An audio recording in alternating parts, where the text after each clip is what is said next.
তোমরা সবাই কেমন আছো? ভালো আছো? আলহামদুলিল্লাহ, আমি ভালো আছি। আজকে আমরা বাংলা দ্বিতীয় পত্রের ভাব সম্প্রসারণ নিয়ে একটু আলোচনা করব। আসলে ভাব সম্প্রসারণ লিখতে আমাদের কিছু নিয়ম বা পদ্ধতি অনুসরণ করতে হয়। সেই নিয়ম বা পদ্ধতি যদি আমরা অনুসরণ করি, তাহলে আমরা ভাব সম্প্রসারণে যে নাম্বারটা থাকবে সে পুরোপুরি নাম্বারটা পাওয়ার যোগ্যতা অর্জন করব। দেখো, তাহলে আমাদের আলোচনার বিষয় কি? ভাব সম্প্রসারণ।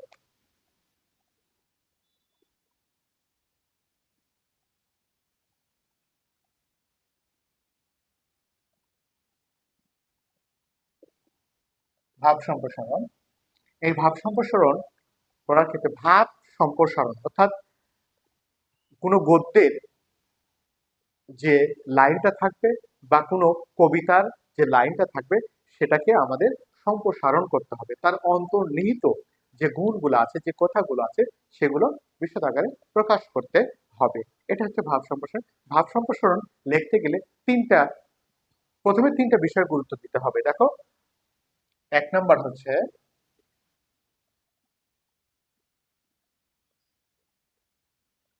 ভাবের অর্থ, দুই নাম্বার হচ্ছে ভাবের ব্যাখ্যা, তিন নাম্বার তিন নাম্বারটা কি? ভাবের তাৎপর্য।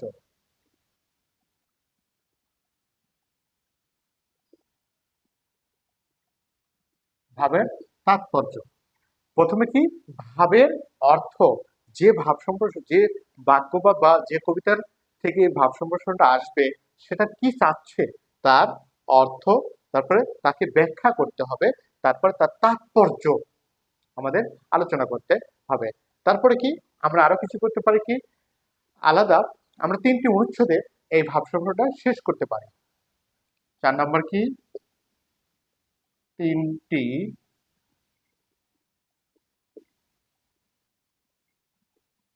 ছেদে শেষ করব। তারপরে কি এখানে যুক্তি, উদাহরণ, উদ্ধৃতি এগুলো আমরা ব্যবহার করতে পারবো।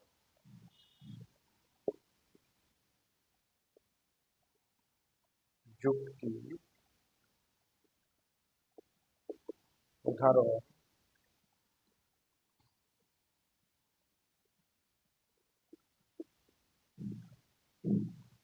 তুলনা দিতে পারবো।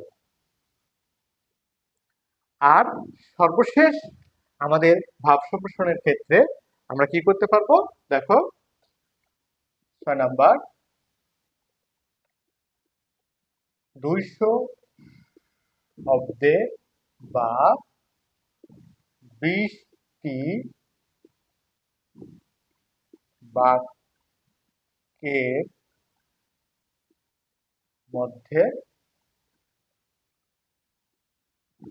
লিখবো।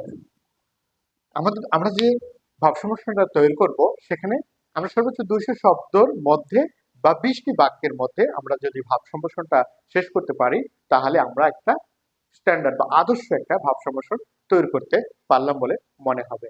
তাহলে কি আমরা যে বোর্ডে যে বিষয়টা লিখছি এগুলো যদি আমরা অনুসরণ করতে পারি, তাহলে ভাব সম্প্রসারণের ক্ষেত্রে আমাদের আর কোনো জড়তা থাকবে না। আমরা ভাব সম্প্রসারণে 10-এ 10 পাওয়ার যোগ্যতা অর্জন করব বলে মনে করি। তাহলে শিক্ষার্থীরা, তোমরা এই বিষয়গুলো অনুসরণ করে তোমরা যদি ভাব সম্প্রসারণ লেখো, তাহলে অবশ্যই তোমরা ভালো করবে। দেখো, এখানে বোর্ডে দেওয়া আছে। আমরা পরবর্তী ক্লাসে আমরা বাংলা দ্বিতীয় পত্রের ব্যাকরণের অন্য কোনো অনুচ্ছেদ নিয়ে আলোচনা করব। সবাই সুস্থ থেকো, ভালো থাকো, আল্লাহ হাফেজ।